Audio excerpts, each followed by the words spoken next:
July 23rd, 2020. My name is Christopher Saunders, and this is the Connecticut Sports Talent Show, where we talk all things talents in Connecticut. And on today's show, I'm pleased to have the head coach of the Southington football program, Mike Drury. Coach Drury, it's great to have you on. Yeah, Chris, thanks for having us on, and appreciate all you've done for Connecticut high school football, promoting guys and teams and programs. It's been a good breath of fresh air during these times, and so thanks for having me on. I really do appreciate that. I love being able to talk football, especially now with before the conditioning and everything was allowed. It was basically stagnant. There was nothing to be able to be done. It was just basically this is what it was. Zoom meetings, Zoom calls, and so on. And after a while, it's like, okay, I want to go outside. I want to talk some shop. I want to do something face to face.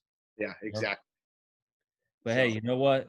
Great to have you on once again. Before we get into your time with Southington and the program itself and you as a head coach, kind of just take me in, because I ask all my guests this, both players and coaches alike, kind of what got you into the coaching ranks? Is that something that you've always had?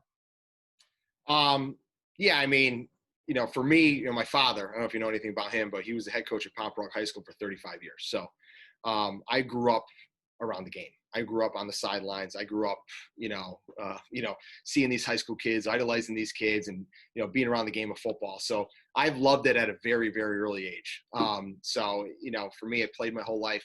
Played at Bristol Central, went to Marist College, and kind of made a decision my senior year. I said, I want to coach. I want to teach. I was going to go into finance. I had a finance degree from college, and totally switched around. I had to go back to school for a couple of years quick to get my teaching degree in special education, and then so it kind of led me into the coaching, into my coaching kind of career, and started out in 05 and never looked back.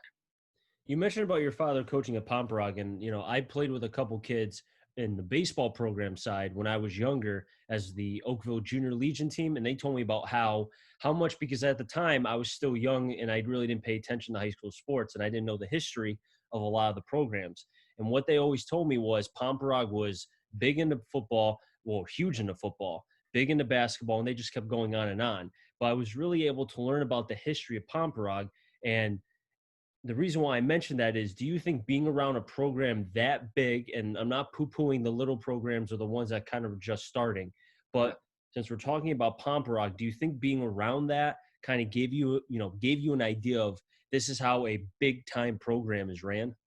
Yeah, I mean, absolutely. I mean, first off, and my dad will be the first one to tell you, like, that program, when he first took it over in, like, I think 1977, 78, like, they were one of the smallest schools in the state. They grew. Really? Right? Plenty of years where they were like 1-9, 0-10, 5-5, 4-6. So he went through a lot of growing pains within that program, the town. I think the community kind of exploded for him.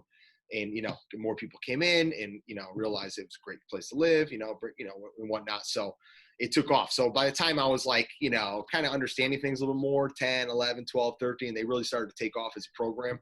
So, being around that and what it meant to those players and what it meant to my dad and his staff and the community, I saw that, and I definitely wanted to be a part of something like that. Now, I don't know if he was your coach as you grew up, but was he the kind of guy who just allowed you to play and would help you if you came to him, or was he kind of on you 24/7 until the sun was down? No, I mean, he didn't coach me in football growing up, actually. I mean, I was around him a lot. He didn't coach me. He only coached me in two sports: baseball when I was in about 7th, 8th grade. And I was the EH, extra hitter. I wasn't really a great player. My brother was a Division I baseball player, not me. And then basketball. He coached basketball at Bristol Central for 10 years. So we were talking about that before. So he coached a lot of those guys. And, they had a lot of success. And, I came in, I went, he cut me my sophomore year. He said, Wow. You should be wrestling. Now, he wasn't a cutthroat guy, not like that. He's a supporter, but like, he pushed me, obviously, but he said, you should have been wrestling. He was right. I ended up wrestling, had a great career there at Bristol Central Wrestling. So, but I was, I wanted to play basketball because I was around it so much. So, but he's always real supportive and, helped me kind of mentor me along the way. Now, you mentioned how you went to Bristol Central. You also went to Marist. And then, obviously from there, you found an opportunity to be able to coach. When did you know? Was it when you were at Bristol Central? Was it at Marist? Was it after Marist? When did you kind of get that? I don't know if get the itch, I guess, to coach, kind of maybe get the the eagerness to want to try to get into what is coaching? Because for a lot of people, some of it's at an early age, some of it happens after an injury in college. For you, when was it? For me, it was, I mean, you're so ingrained in like the playing aspect. I was a 4-year player at Marist. I started 4 years there, so that's all I was focused on. I was focused on playing linebacker, doing all that stuff, whatever we got to do. So it wasn't really until like I'd say a little bit later in my career, specifically like my dad went on some great runs there and won a couple, won championship, had some deep runs in the playoffs. So we'd always be able to go back and see those games. So I was on the sidelines for all those games, as a college player, and that was just fun being around that environment and seeing that. I remember just going back and even helping coach some, strength training techniques with his players, like while I was in school. So I was kind of getting my feet wet. And then my senior year, after I was done playing, I kind of, my coaches asked me to stay on and coach spring football. So I coached spring football and kind of got that experience, 15 days of spring. So, I really loved it. And I knew at that point I wanted to be a teacher. I wanted to coach. And, I almost made the jump to college, but kind of got pulled back here a little bit. And I was like, I'm going to stay around because I had to go back to school. And I ended up coaching. My first job was at Cromwell High School with Sal Morello, who's now the head coach of Middletown. I like how you mentioned the fact that you played linebacker when you were in college, because I think playing that position in a lot of ways, the way I look at coaching, at least before all the analytics and everything came into it, in Major League Baseball or in baseball itself, you had catchers. I mean, look, Sosha, Bochy, a lot of the guys who were catchers ended up managing. And now the way it's kind of changing, it's more analytics and such. Now, the reason why I bring that up is because in football, you obviously, I mean, Mike Ditka, tight end. I mean, you can name the coaches who did play football that ended up, being able to coach, but they played various positions. Do you think because you played linebacker that it kind of gives you, in some sense, maybe an edge because the way that position is, you're basically the second coach on the field?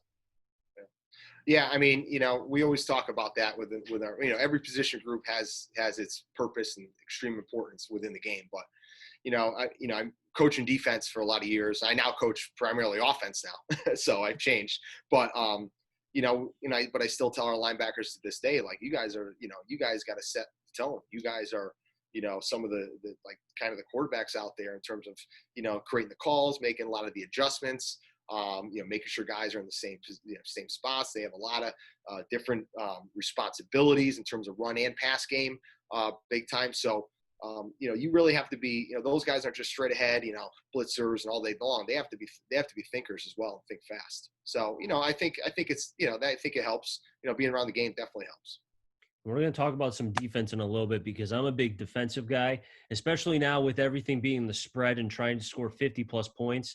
I don't know about you, but a couple years ago when the Patriots beat the Rams and it was a very, very low-scoring game, I was probably one of like maybe 5 people in the entire world who actually enjoyed that game. Yeah. You know what I mean? I don't know. Did you enjoy it? Well, I'm a huge Pats fan. So, yeah, of course. I mean, okay. Take away the fan. Yeah. Besides that, I loved it. I loved it. I told my friends, some of them weren't. I go, best game ever. I go, just the chess match. Watch that game from the back view and side view multiple times after, and just, how the defenses were and what they were doing. It was awesome. You know what? And I don't mean to get off subject, but this kind of got me going. You know what I really enjoy, and I tell people this every time that they say, oh, it was a boring game. I was like, okay, 2 things that jump out to me in that game. First, Bill Belichick noticing, and nobody else knew this but him, that Jared Goff, when the clock went down, he was scrambling to do everything before that clock went down to 10 seconds, and then the earpiece goes off. So he's all by himself. For him to figure that out, and then for them to practice a different formation in the Super Bowl, I mean, come on, that's the perfect chess match that doesn't happen when it's a high-flying 50-48 Chiefs-Rams in the regular season kind of game. Yeah.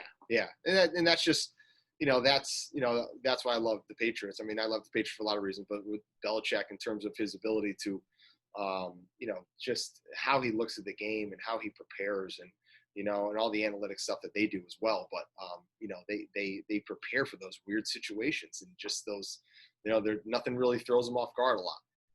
And while we're mentioning the Patriots, I think there's a correlation between both them and you, because the Patriots, the way they do their winning, or the way they're able to have that winning culture is, it's looking towards next week, not trying to look 10 weeks ahead, everybody being on the same page. Tom Brady is the same as the last dude on the roster, even the practice squad.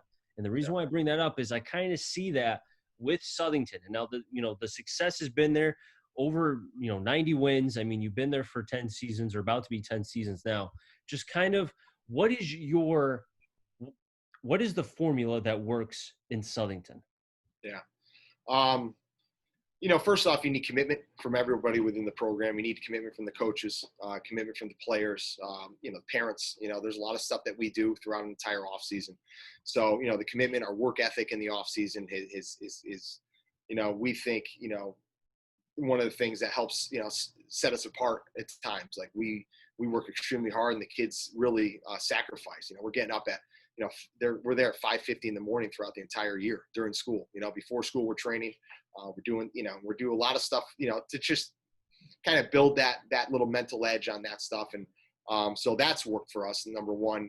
Number two, in terms of our preparation, and I'm sure it's a lot of the same everywhere, but we really stay hard on it is, first off, our mindset is what's important now. So like, if this period right here during practice, this 7-minute period is the most important thing right now in front of us. And that's how we got to think. We can't be thinking about what's going on here, what's going on, and that's the way we coach, and that's the way the kids think every day. And so, we try to just instill that mindset, and, nobody's above, and we're all the same. The kids will realize that I'll do the lowest job in the totem pole.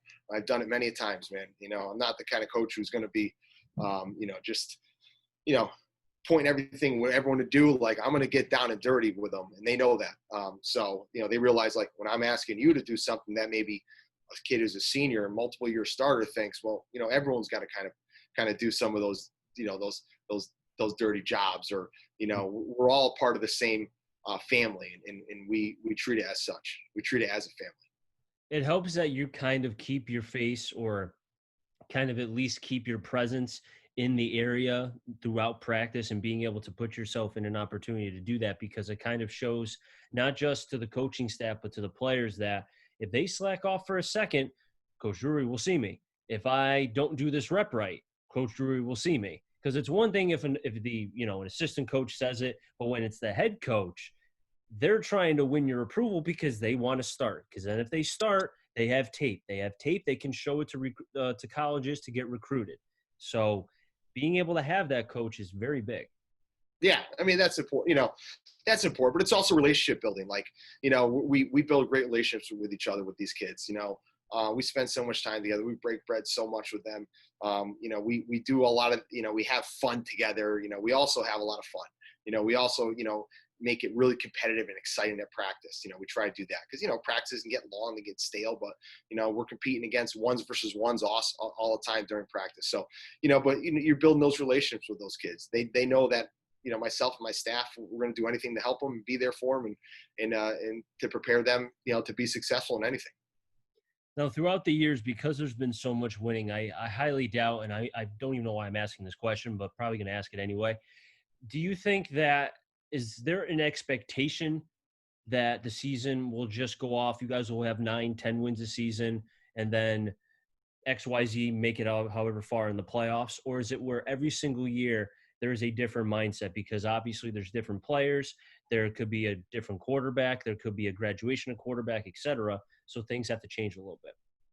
Yeah. I mean, we're always evaluating, what we did well, and from the long term, looking at last season, previous seasons, what we've done well, what we can improve on, what we didn't do well, that year, and how we're going to improve on that the entire off season. So, that drives our off season, just our mindset as coaches.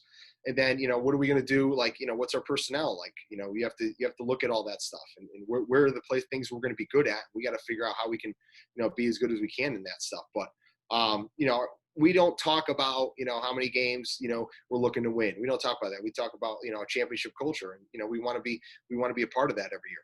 And to be a part of that, you got to pay up to the football gods. All right. Because, they reward and they take away. So we got to make sure that, we put our time in to be able to be in anything. I tell the kids, hey, if you're at 50% of this, guess what? What's 50% of 10-game season? It's 5 wins. All right, so think about that. You want to be at 90%, you want to be 100, you want to get to that level. Well, you got to be there. That's how much you got to be there, and that's what your commitment level's got to be. The culture in Southington has been something that if people just expect that a team's going to win at the high school level, it's much different than college and pros. If if the expectation is, oh, they're going to win 10 games every year, first off, these are high school kids. And Yeah, second, I think it's, there's a lot of credit to be given to you and the staff to kind of keep the motivation high, to kind of keep a fire under their butts, because especially at the high school level, there can be a lot of complacency where people, the players will be like, we're going to get 8, 9 wins. I mean, it's a guarantee, yada, yada, yada. You know what? They like to talk a lot. But for you to be able to do that, coach, shows the kind of respect that they have for you, but also because they don't want to let the players who are in front of them down for what they built before they got there. absolutely. We talk about that. TDG, tradition doesn't graduate. There's a lot that came before. There's a lot that's going to come after. We got to uphold that tradition. That's important. When I played Southington growing up, there was a lot of tradition here, growing up. I have guys on my staff who were part of those staffs. And, we've over the years, and there's been great tradition there. But, it takes a lot to kind of to uphold that. And they realize that. You guys have some great sayings. TG, you had the what was it? Ryan Andrews, who I had on the show, mentioned about the fist for the offensive line. Oh, yeah. I had Woodson on last week or 2 weeks ago, who talked about it's not goosebumps. What was it? Oh, boogeymen. Oh, The but boogeymen on yeah, the defensive side, this is awesome that you guys have all these great sayings. I mean, there's probably like 20 other sayings I don't even know yet. yeah. Oh yeah. That's the fun stuff, and there's sayings that I've taken from places. We've created some. We've other coaches have brought them in, but they're things. They're just a lot of them are reminders. Reminders of creating that culture. Reminders of what it means. Now, when you talk about culture, and I asked this to who was a great high school football player at Holy Cross. I don't know if you saw the interview, but the head coach at Anna Maria, Yep. Coach Mulrooney, Oh, he's and great. I used to watch him. he was fantastic. And on top of that, he's yoked up, like he's Yeah. huge. Oh yeah. So I asked him about, a question about culture, and he kind of quickly, he didn't stomp on it, but he did say he viewed culture in a different way. And it was kind of the language, and he kind of really, dove into it. So it kind of made me think. So now I'm going to ask you the same question. How do you view culture with your program? I mean, culture is extremely important. I mean, if you don't have a culture, you don't have kind of your, what's important for you as a program and what's important to the players. That creates a lot of motivation. That creates a lot of consistency within the program. I think so it's highly important. That's not something that just goes by the wayside. They realize, hey, this is our culture. If our culture is, we want to be, as strong as we possibly can be, within the off season, and we want in our commitment to the off season has got to be huge. Like that's a culture, and you create that. You gotta nurture it. You got to make sure that it doesn't falter. But culture is a broad term. Culture can mean a lot of different things, man. And people have different takes on it, but it's definitely something that you have to talk about as a staff, talk about as players. Communicate things, and just continue to build on and get better at. It's definitely one of those kind of like sexy words to use in football, kind of where I was listening to a podcast a couple weeks ago, and I didn't even know this, but before they started using this word, they called it arm strength when they were looking at quarterbacks in the draft. But then Trent Dilfer, who you remember played for the Ravens, won the Super Bowl, and now he's an analyst and doing all this stuff with quarterbacks, he started using the word arm talent to talk about how a quarterback can do short throws, intermediate throws, long throws, so on and so forth. But he was talking about how that word arm talent has now been used in so many different senses. It's kind of lost. It's like culture. It's kind of lost the word because people are using it in different ways. But I think in some ways it's good because, like you mentioned, with how you view culture is not how maybe, Coach Jenkins at Bunnell coaches culture or, sees culture. So I think it's great that everybody has their different take on what culture means. Yeah, and what it means, and if kids are engaged and bought into what you're doing within your program on a consistent yearly basis, you have culture, and whatever that culture is for that community, for that team, and if you're able to have success off of it, well, then you got a pretty good culture going on there. So I think it's, you have to evaluate your culture. What is it? Where is it? What does it look like? And, and talk to the kids about it too.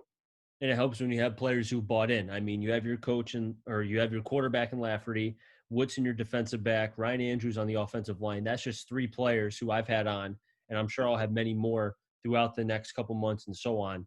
But, it seems like the group that you have, just by talking with them, seems like they are very tight knit, but also they understand that there's a mission and that there's unfinished business to be taken care of in 2020.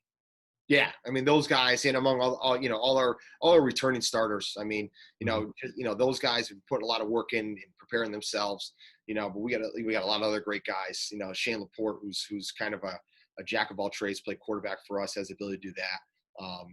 Plays multiple positions on offense. Like he's a tremendous leader for our program as well. And Jack McManus, receiver, defensive receiver, linebacker, safety type of guy is it really had a breakout junior year last year, and he's just only going to get bigger and better. So we're excited for that. And, all our guys within, we have four returners on offensive line. So those guys have done a great job of, putting the work in. Defense, we lost some. But, I think the guys who are looking to step up within their roles, we still have about 4 or 5 returners on defense with Riley Klingon, Weston Brick, Ryan Walsh. Those guys, were big parts of our defense last year. So, they understand what it's going to take, and they realize that, they realize, that it's their time to lead, this program. And we talk a lot about that with our seniors. It's like, this is your program. What stamp do you want to leave on this program? When you're done, I go, because, we're all going to be done at some point. So what's the stamp you want to leave? All right. Do you want to be the guys that maximize their potential? All right. Or didn't? And so we talk a lot about that. We were just talking about that today, actually maximizing our potential. And we talk about the seniors as well. They were juniors last year, and they were handed their only 2 losses of the season were against the same team in Darien. And I just want to talk about that for a minute. I don't mean to go back to the pain because I know losing is terrible, but there's a reason why I bring it up, because when a team plays another team for the second time, usually the losing team has the advantage, because you guys, even if you guys played a pretty good game, there was definitely some flaws for how you guys lost. So you try to work on that before you play them again. And it seemed like it was even though the score looks like it was closer, I felt like it was even closer than what the score dictated. So the question I have for you is, Coach, what kind of adjustments were made between game 1 to game 2? When you play a second team, we have a lot of familiarity with Darien, and, unfortunately we've lost to them about 4 times or something, whatever it's been. So, they do a great job with their program, preparing their guys. You talk about culture, they got a great culture as well. Our guys, we love them. You love that challenge. Like we drew them last year. We're excited, like this year we drew Newtown. Like we're excited for that. We want that, those are the teams that we want to be playing. We played 2 really good games. We played tough. We played physical. We played, kind of our brand of football, but, they made some more plays than us. They made some more plays. And, I think in the second game, we really got a run game going first half. But then they did a good job adjusting again in the second half. And we struggled to get some stuff going offensively a little bit in that game. But, our defense, I thought, played pretty lights out. They played really well. Aside from a couple things, but they had a lot of, we forced some turnovers, 3 and outs, things like that. And those are things you need in games like that. But, they got us, and, our guys, obviously we're upset. But, I got respect for that program. Absolutely. Because, they work hard and have great success every year. And what was the energy like after, because, it'd be stupid for me to ask, oh, how was after the game? Was everyone all happy? Were they giggling? Were they joyful? No, they were PO because they lost. So I'm not going to ask that. But how was the morale, I guess, maybe a month after, 2 months after? Did you have guys texting you saying we want to get back? Were they how's the energy? How's it been with the team? Do they know that there's unfinished business to be had? Absolutely. I mean, we got back in the weight room like the next week. We were back in the weight room the following week. So, I mean, that's what we're doing. Like we're we're back in the weight room. We're testing. We're getting our numbers. We're testing, preparing ourselves for our early January, kickoff for our strength and conditioning program. So, the kids were hungry. They realized that, hey, we didn't get it. The seniors were upset. They put everything into it. That class was a great class to be around. Love those guys. But, and they were upset. They wanted it. They wanted it, and they gave everything they possibly could have given. Fortunately, we just came out. Sometimes you come out on the other end. But that our 2020 team, like, we're back ready to work. A week later, and time to go. They know that, hey, it's the process. We're ready. I even had to tell them, like, all right, they want to get back into it. I'm like, listen, we got a little time. We need a little bit of time here, all right, to get our bearings. But we'll be back in soon, ready to roll. Yeah, I'm sure you and the staff are like, we need to go see our wives and kids for a little bit. Exactly. Yeah, we gotta have a little. It gets crazy during the season. Yeah, we gotta have a little family time for about a week. But Coach Drury, we've just about run out of time, but I really do appreciate you coming on. It was great to be able to talk about some Southington football, but also the program itself. I've heard a lot about you from other coaches that I've had on, both on and, off the interview process. But, the fire and the passion that you have and what you've done in Southington and kind of what you've been able to, lay as the foundation and kind of build as one of the stalwart programs in Connecticut. A lot of credit goes to you. And I know you're going to say your coaching staff as well. So credit for them to be able to come with you on the ride and just all of you work as a team. Yeah. No, I appreciate it. Thanks for having us on and to be able to, allow us to talk about, our program and things that, we're trying to do and continue to try to do. So appreciate it, man. Good luck with everything. Anytime you want to talk, we're here, and get ready to roll, baby. 2020. Let's go. I appreciate that. And hey, you're welcome to come back on anytime, either before, right before the season starts, during the season, after the season. You're always welcome to come on the show, man. Anytime. I appreciate it, man. Sounds good. I'll wrap things up in the Connecticut Sports Talent Show. So until next time, everybody stay safe. Remember, CT stands for Connecticut Talent, and I'm on a journey to find them all. Have a good one, everybody, and be well.